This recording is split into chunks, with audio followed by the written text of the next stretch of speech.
में रख रहा हूं, या जो स्क्रिप्चर है वो आपके बीच में रख रहा हूं। आज का जो स्क्रिप्चर है जिसका मैं खुलासा कर रहा हूं वह है मत्ती की किताब उसका 6:33, ये वाला।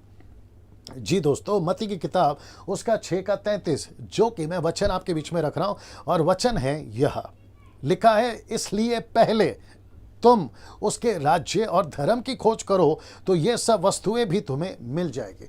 ना दोस्तों, आपको समझना बहुत जरूरी है कि पहले शब्द है पहले।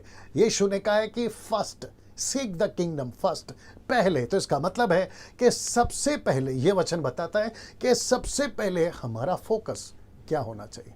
हमारा फोकस सांसारिक, भौतिक और जो मटेरियल चीजें हैं, नौकरी है, बिजनेस है, फैमिली है, शादी है, बिजनेस, घर है, गाड़ी है, आपका कर्जा है, आपका हेल्थ है, आपकी बीमारी है, कैंसर है, XYZ है, बड़े बेटे की शादी, बड़ी बेटी की शादी, XYZ है, ये सब मटेरियल चीजें हैं। यीशु कहता है कि इसकी नहीं, सबसे पहले उसके राज्य की खोज करो। तो इसका मतलब है दोस्तों कि जैसे ही मसीह कोई बनता है, जैसे ही कोई संसार से प्रभु में आता है, उसका सबसे पहला फोकस होना चाहिए उसका राज्य। उसका राज्य में क्या क्या कनेक्ट है मैं आपको जल्दी से बता देता हूं। खैर स्लाइड शो मैं नहीं बना रहा हूं क्योंकि काफी लंबा हो जाता है उसके चलते, बट आप समझ जाओगे। सबसे पहले है यीशु को जानना। यीशु ने आपको क्यों चुना, परमेश्वर ने आपका बचाव क्यों किया, आपका उद्धार क्यों हुआ है, कैसे जानोगे? वचन को पढ़ने से। जितना वचन पढ़ोगे, इसके ऊपर मैं एक वीडियो बनाऊंगा कि आप कितना बाइबल पढ़ते हैं, मैं उसके ऊपर एक वीडियो बनाऊंगा। लेकिन फिलहाल मैं आपको पूछना चाहता हूं कि अगर परमेश्वर को जानना है तो ऐसी कोई वीडियो नहीं है परमेश्वर को जानने के लिए, क्योंकि स्वर्ग से ऐसी कोई सीढ़ी नीचे नहीं उतरी, सीडी फिल्म नहीं उतरी, लेकिन वचन जरूर उतरी है, यानी यीशु का वचन।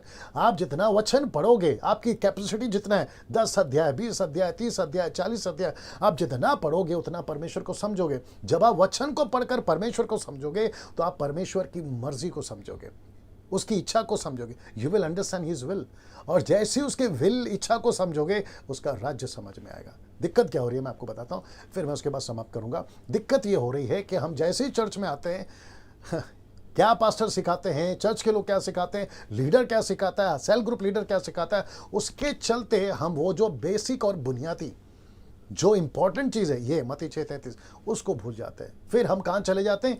चिट्ठी बांटना शुरू करते हैं। पास्टर जी प्रार्थना कर दो, घर में कर्जा है, प्रार्थना कर दो, बच्चे का प्रॉब्लम है, प्रार्थना कर दो, पति का प्रॉब्लम है, प्रार्थना कर दो, बिजनेस है, कर्जा है, वीजा है, ऐलाना है, फलाना है, लेकिन उसके राज्य के लिए नहीं कुछ कर पाते। और उसी के चलते मसीह 3% में है, पूरे भारत में 4-3% में है, और मसीहत बढ़ नहीं रही है, आपस में ही घूम रही है।